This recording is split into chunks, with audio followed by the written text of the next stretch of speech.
Yeah, I just gotta hear my kids in the background. But I wanted to reply to this because this is the limited thinking that a lot of y'all be doing. So let me give you a play on how you can turn good credit into cash. One of my favorite ways to make money, and I never talk about this, is being an angel investor. What is that? Where you invest in startups or whatever, ouch, and they don't know who you are, right? How I use my credit, my tongue is orange because I'm drinking some. But anyway, how I use my credit to do that, what I do is I go get a loan from my bank at a very extremely low interest rate. Because of the credit history that I've built with them, I'm able to get loans at a really good rate. I then loan that money out to the person and charge them more interest. Thus, I don't lose a dollar. I don't lose a single dollar at all. Yes.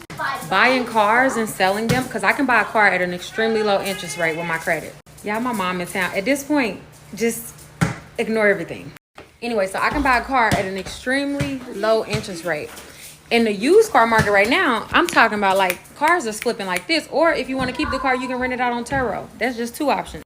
Other people will borrow money along with a low interest and they'll use it to invest. You on average, you're going to earn at least 8% back on an index fund. So you can put some money in there. The interest rate is probably 2 or 3%. That's a few dollars if you want to, that's just an option. Those are some examples. There are a ton of other examples where you're able to turn your credit into cash without it ever costing you.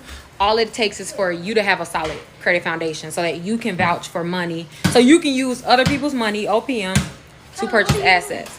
So again, even if you make $40,000 a year, you can utilize your credit so that you can make more money. That's how I started. When I first started, I had over $173,000 in credit limits on a $40,000 reported income. $173K.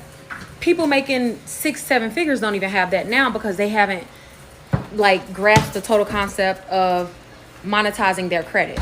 So I speak from experience. That's all. I speak from experience.